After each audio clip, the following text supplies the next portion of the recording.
मेरे बाबू ने खाना खाया? नहीं खाया? क्यों नहीं खाया? उधर दूसरी तरफ फोन पर रश्मि। आप खाओगे, तुम खाओगे ना? मेरे सोना बेबे। तभी रोहन की माँ कमरे में आ जाती है। अरे बस कर, अच्छा खासा मेरा बेटा तोतला कर रखा है इस रश्मि की बच्ची ने। रोहन माँ के सामने हाथ जोड़कर बैठ जाता है। माँ बस कर दो ना नाटक, मेरी शादी करवा दो ना रश्मि से, मैं उसके बिना एक पल नहीं रह सकता। हे भगवान, ये कैसी बीमारी लगा दी है इस लड़की ने मेरे बेटे को। अरे तोतली जुबान में बात करना बंद कर, फिर शादी की बात करना। माँ तो समझ नहीं रही है, प्यार है हमारा, सच्चा प्यार। उसी वक्त रोहन की भाभी कमरे में चाय लेकर आती है और सुनकर मुस्कुरा देती है। मम्मी जी देखिए ना, देवर जी तो पूरे फिल्मी हीरो बन गए, अब इनका इश्क परवान चढ़ गया है। तू भी दे इसका साथ, एक तो ये कम पागल नहीं था, ऊपर से तू और हवा दे रही है। मम्मी जी कैसे बोल रही हैं आप, प्यार है तो मान लो ना, आखिर लड़की भी तो अच्छे घर की है। इधर रश्मि अपनी माँ से कहती है कि वो रोहन के घर रिश्ता लेकर जाए। माँ अब आप जाओ ना रोहन के घर, बात पक्की करवा दो ना हमारी। अरे बेटा इतनी जल्दी क्या है, लड़के वालों की तरफ से कोई बात तो आए। माँ वो बहुत शर्मिला है, आप पहल कर दो ना प्लीज। कुछ दिनों बाद दोनों परिवार आमने सामने बैठे होते हैं, माहौल में रौनक है, चाय नाश्ता चल रहा है। जी हमें तो कोई दिक्कत नहीं है इस रिश्ते से, बच्चे खुश रहे बस इतना ही चाहिए। बिल्कुल सही कहा आपने, हमें भी रोहन बेटा पसंद है। तभी बीच में बैठे रोहन और रश्मि एक दूसरे को देखकर तोतली भाषा में बात करने लगते हैं, जैसे आसपास कोई है ही नहीं।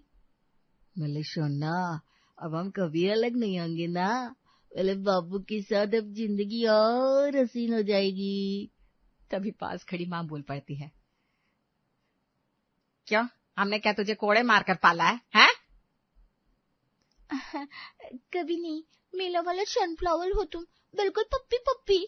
ये सुनकर पूरा कमरा सन रह जाता है, दोनों परिवार के लोग एक दूसरे का मुंह देखने लगते हैं। ये भगवान, अभी तो रिश्ता हुआ नहीं, ये तो पहले ही।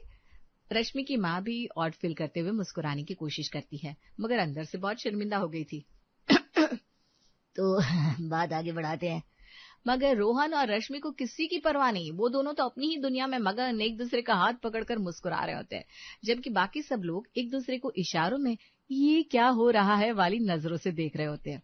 कुछ दिनों बाद सगाई की रस्म रखी जाती है, पूरा घर फूलों और लाइटों से सजा है, रिश्तेदार इकट्ठा हो चुके हैं। बेटा थोड़ा गंभीर रहना, आज सब लोग देख रहे हैं। अरे माँ टेंशन मतलब, मैं बिल्कुल नॉर्मल रहूंगा। मगर मगर मगर मगर जैसे ही रश्मि अंदर एंट्री लेती है, रोहन का चेहरा खिल जाता है और वो तुरंत भूल जाता है कि उससे तो आज गंभीर रहना था। वाओ, मेरी सोना कितनी प्यारी लग रही है। आप भी तो कितने हैंडसम लग रहे हो। पास बैठी ताई जी मुंह में पान दबाए धीरे से बुआ के कान में बोलती है। ये कौन सी जुबान बोल रहे हैं दोनों? हमारे जमाने में तो लोग शर्म से नजरें झुका लेते थे। अरे ताई जी, आजकल का प्यार ऐसा ही होता है, हमें क्या पता था। प्यार में तोतला कौन होता है भाई? तभी अंगूठी पहनाने की रस्म होती है, पंडित जी मंत्र पढ़ रहे होते हैं, मगर रोहन बीच में ही रश्मि से बोल पड़ता है। रश्मि, अंगूठी टाइट तो नहीं है ना? दर्द हो तो बता देना सोना। ना, दर्द नहीं हो रहा है, बिल्कुल फिट है मेरे लिए। पंडित जी रुक जाते हैं और चश्मे के ऊपर से दोनों को घूरते हैं। पूरा हॉल हल्की हंसी से गूंज उठता है, मगर साथ में अजीब सी खामोशी भी छा जाती है।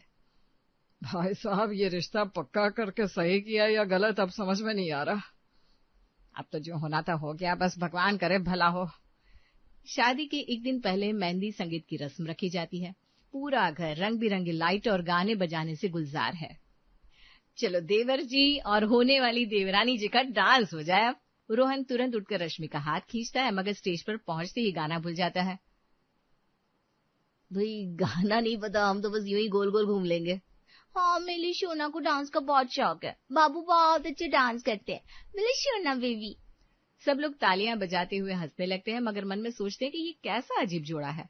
उधर मेहंदी वाली दीदी रश्मि के हाथ पर मेहंदी लगा रही होती है, तभी रोहन बीच में आकर बैठ जाता है। उधर मेहंदी वाली दीदी रश्मि के हाथ पर मेहंदी लगा रही होती है, तभी रोहन बीच में आकर बैठ जाता है। अरे क्या लड़कियों के बीच जाकर बैठा है तू?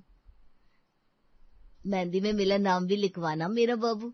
माँ वो क्या ना, रश्मि अकेला फील करेगी ना, मैं भी तो देखूं मेरी बेबी के हाथ में कैसी मेहंदी लग रही है।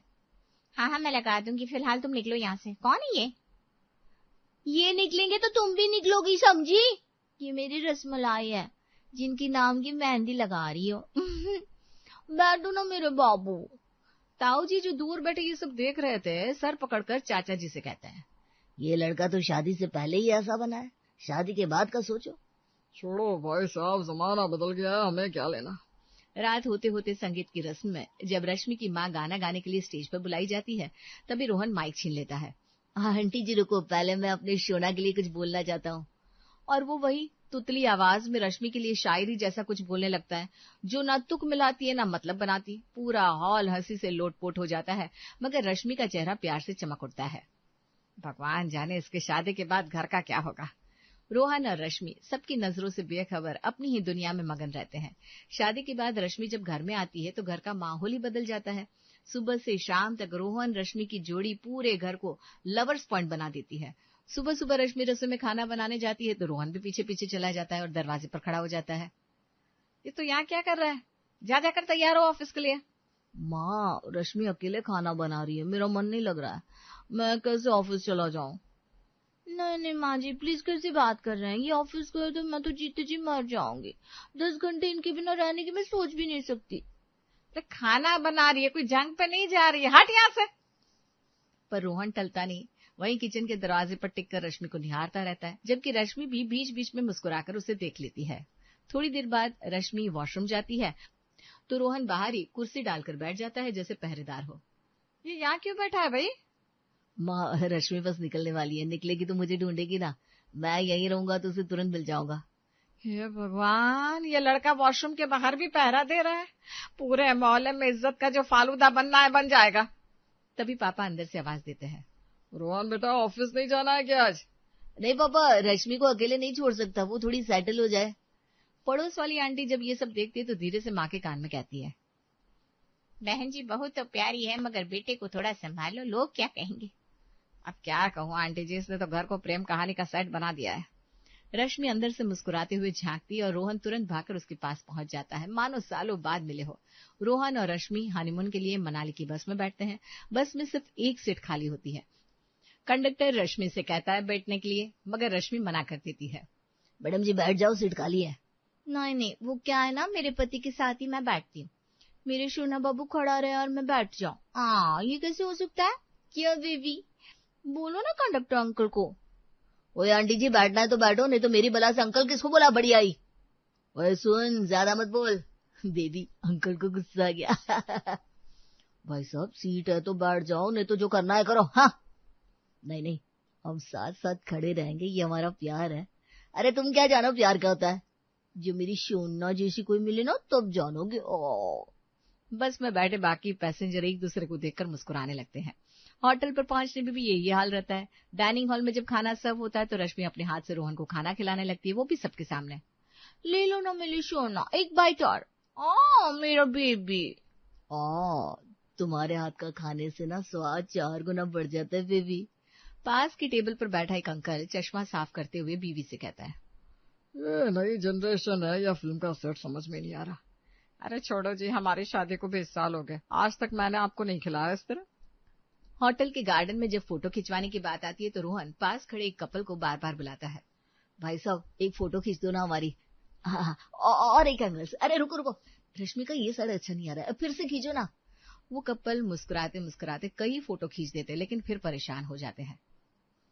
सर अकेले फोटो भी खिंचवा लो ना मैडम जी की, कभी आप इनकी खींचो कभी ये आपकी, ये क्या दोनों ने साथ ही लेनी है फोटो। मेरे बाबू के बिना फोटो ना भाई। सोना आओ पोज दो, लीजिए भैया हम दोनों की फोटो इस पोज में ले लो आप। धीरे धीरे हनीमून के दिन पूरे होने लगते हैं। माँ रोज फोन करके पूछती है, बेटा आप तो वापस आ जाओ, घर में मन नहीं लग रहा है तुम्हारे बिना। माँ 2 दिन और रुक जाते, यहाँ का मौसम बहुत प्यारा है, वैसे भी रश्मि को अभी घर नहीं जाना है। और हाँ आप कुछ पैसे और भेज दो, वो क्या ना कम ना पड़े रश्मि को। ये बात 2 से 4 दिन और बढ़ जाती है। आखिर में पापा खुद फोन लगाते हैं, आवाज में थोड़ी सख्ती होती है। रोहन छुट्टी खत्म हो गई है, ऑफिस वालों के फोन आ रहे हैं, अब निकल जाओ वहां से। पापा अभी तो नहीं आ सकता, आपको पता है ना नई शादी है, तो थोड़ा रश्मि को वक्त देना होगा ना सेटल होने के लिए। वो अकेले कैसे? अकेले? अरे तुम दोनों साथ ही तो। मतलब पापा मैं ऑफिस चला जाऊंगा तो रश्मि यहाँ अकेली रह जाएगी, ये तो गलत है ना, इसलिए थोड़ी ना की है शादी। पापा फोन काट कर माँ से सिर पकड़कर कहते हैं, सुन लो, ये लड़का तो हनीमून में ही बस गया, घर वापस आने का नाम ही नहीं ले रहा। क्या करे, इश्क का बुखार ही ऐसा है, उतरेगा अपने टाइम पर। इधर रश्मि और रोहन मनाली की वादियों में एक दूसरे का हाथ पकड़े घूमते रहते हैं। घर परिवार और जिम्मेदारियों से बेखबर अपनी ही दुनिया में मगन रोहन और रश्मि हनीमून से वापस लौटते हैं। दरवाजा खुलते ही रोहन हंसते हुए अंदर आता है, मगर घर का माहौल कुछ ठहरा ठहरा से लगता है। माँ हम आ गए देखो रश्मि के लिए कितना सामान लाया हूँ।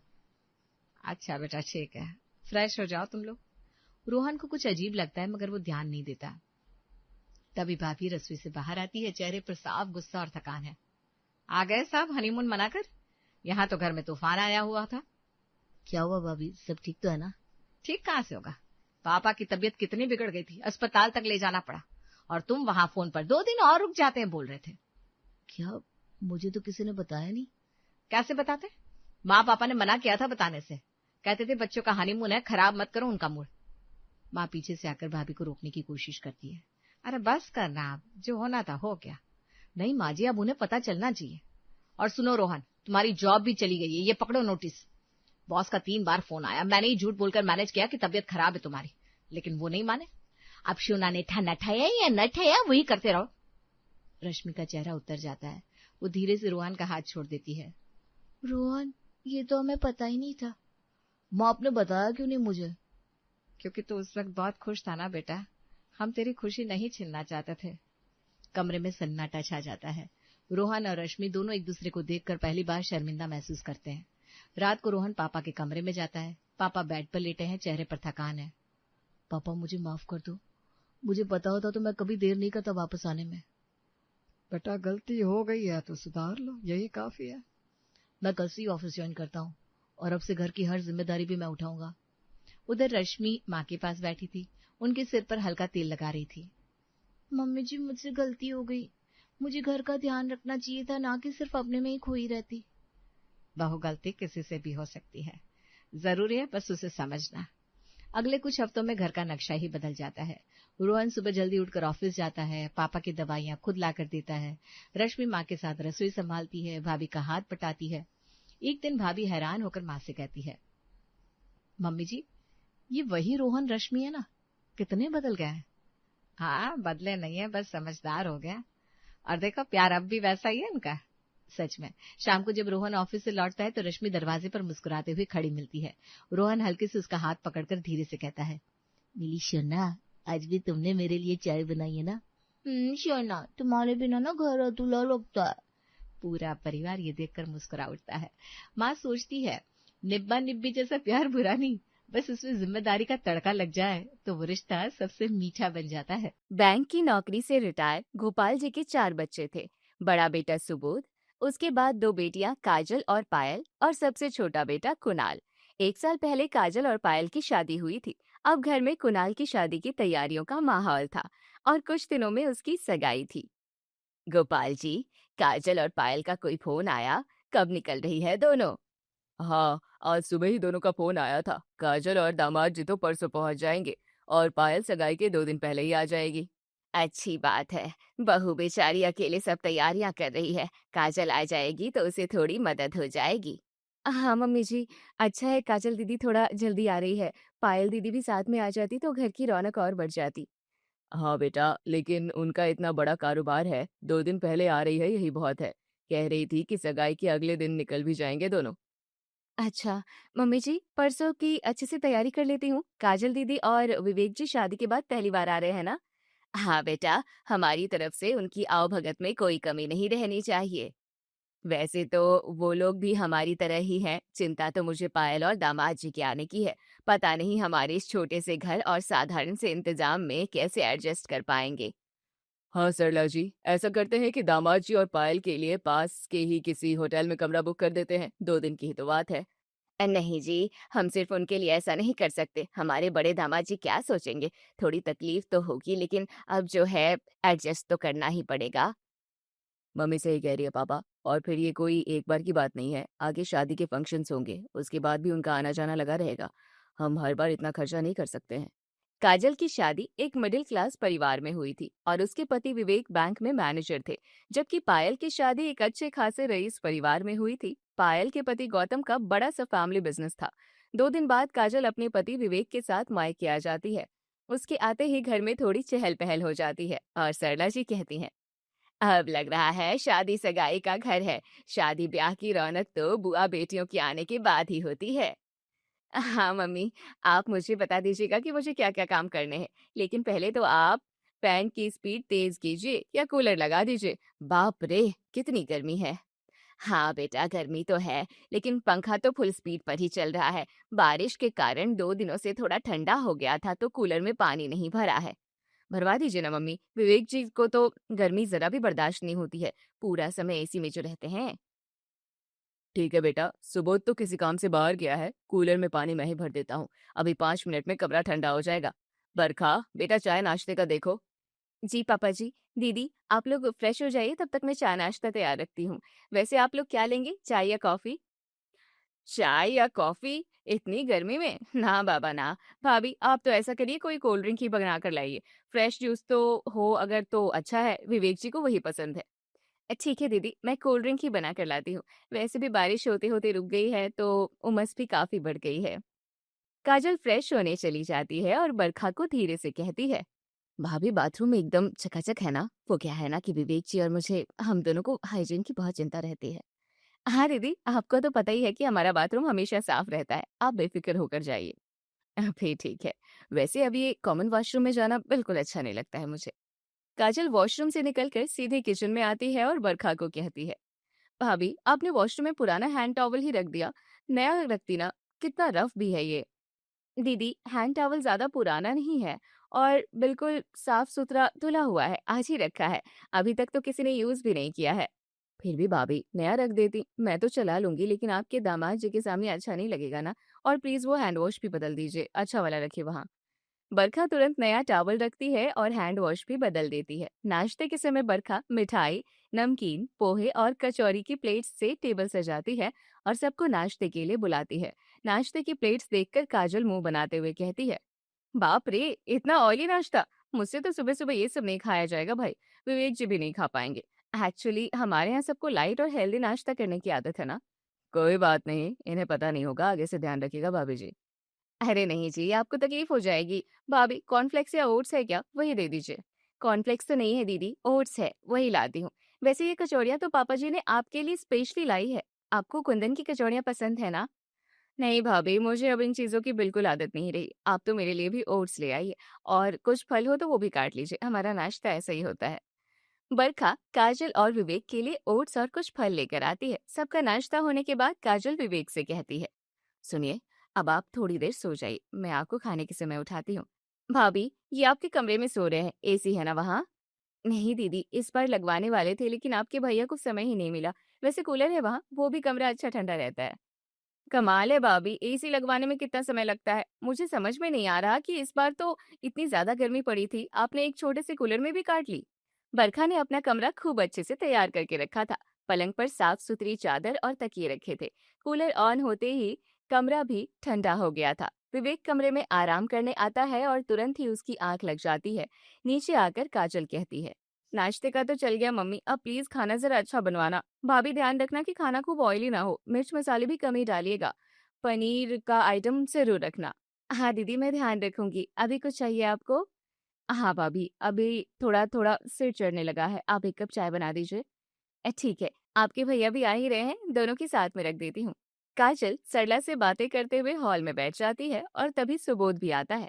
ये क्या, हमें लेने स्टेशन आना तो दूर, हमारे आने के भी 2 घंटे बाद प्रकट हो रहे हो भैया?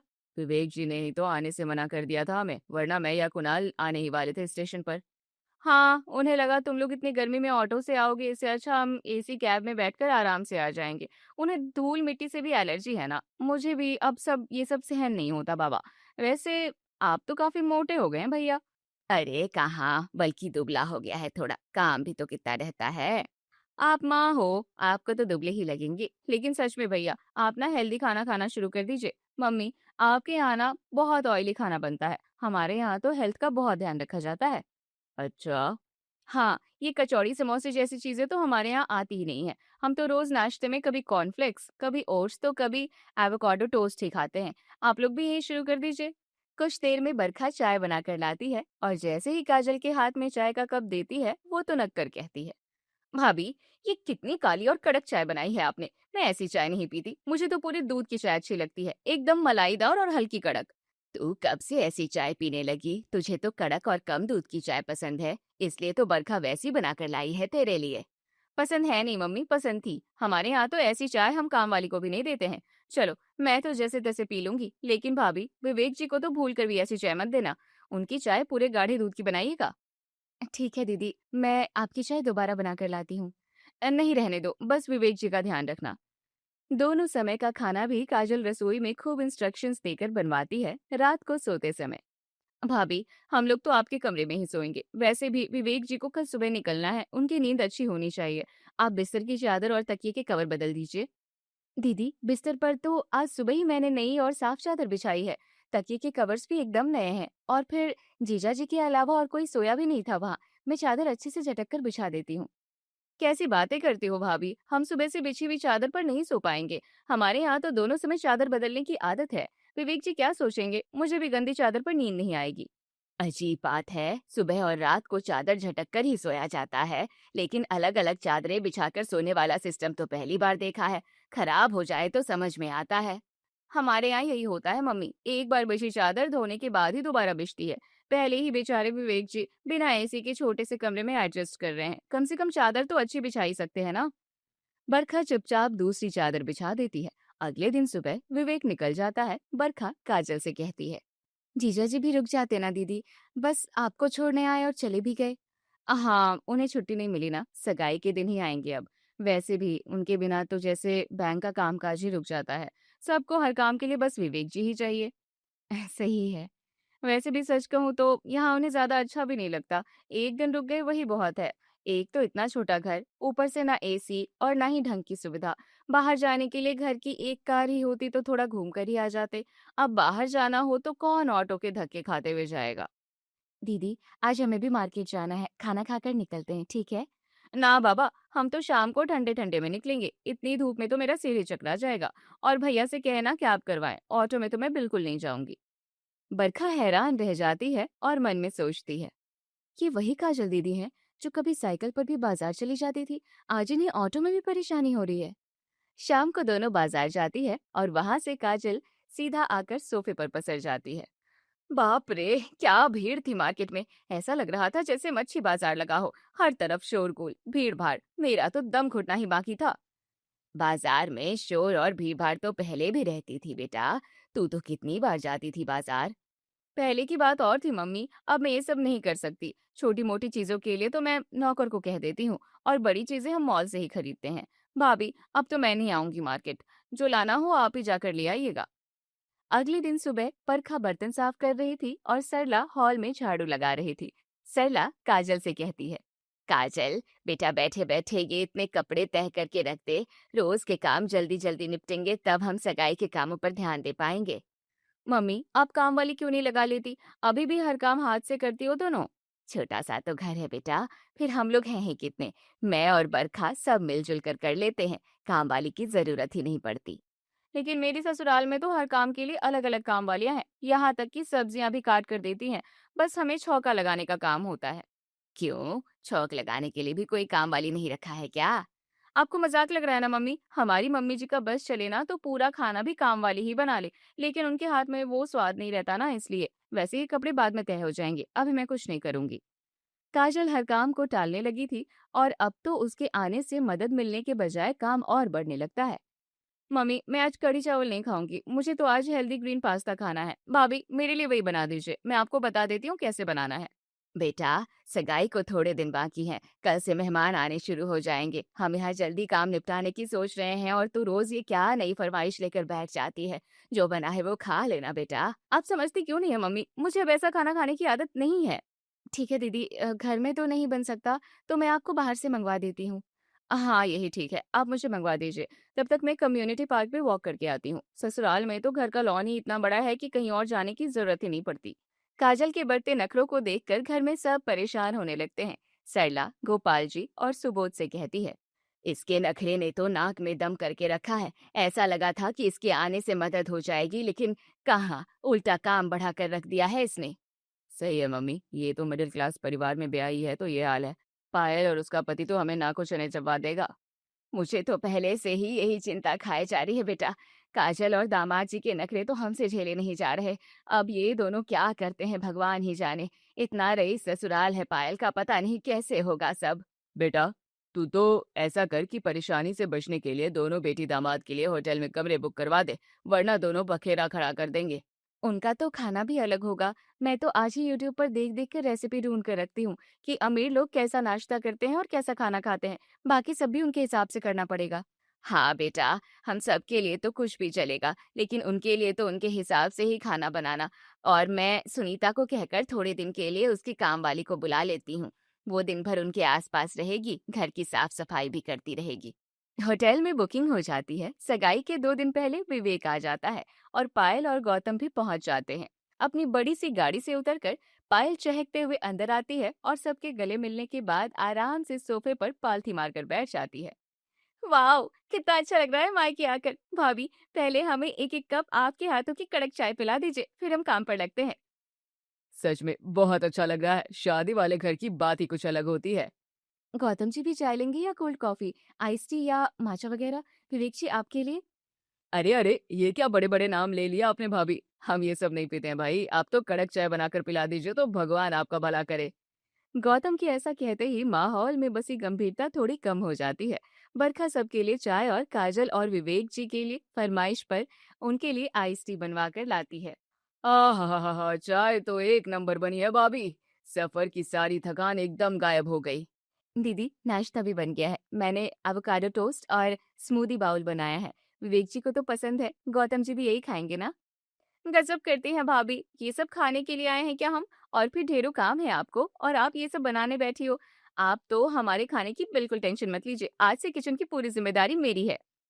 तू किचन में जाएगी? मुझे तो लगा कि इतने रईस परिवार में शादी हुई है तेरी, हर काम के लिए काम वाली होगी ना। खाना बनाना तो भूल ही गई होगी तू।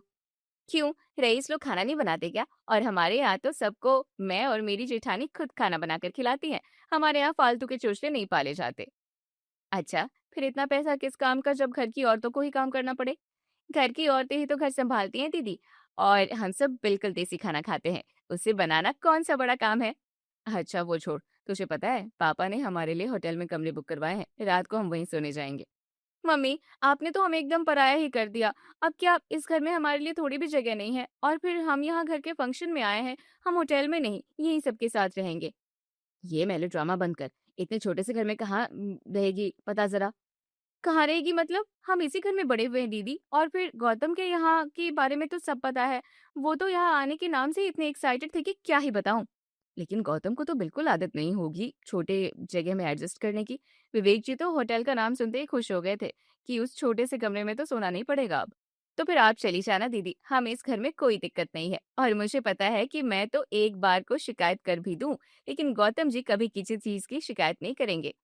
लेकिन बेटा, मम्मी जी, गौतम को तो होटल वाली बात कहना भी मत, वो तो नाराज ही हो जाएंगे। उन्हें आप लोग समझते नहीं हो। वो तो ऐसे इंसान हैं कि अपनों का साथ हो तो वो एक झोपड़ी में भी खुश रह ले साथ।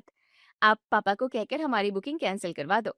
इधर बाहर विवेक जहाँ खामोशी से सब कुछ देख रहा था, वहीं गौतम ने अपने व्यवहार से सबका दिल जीत लिया था। बस अब नाश्ता भी हो गया। सुबोध भैया, क्या काम है बताइए जरा। बंदा हाजिर है। टेंट डालना हो, चाय पानी सर्व करना हो या चेयर लगानी हो, कोई भी काम हो बेझिझक कहिएगा। बिल्कुल, आपने तो आते ही रंग जमा दिया गौतम जी। अभी तो रंग जमाना शुरू भी नहीं किया भैया, आगे आगे देखिए क्या होता है। सगाई में ऐसा रंग जमेगा कि सब देखते रह जाएंगे। मेहमान खुश होकर नहीं गए तो नाम बदल देना। और वाकई पायल और गौतम सगाई में बढ़ चढ़ कर काम करते हैं और खूब धूम मचाते हैं।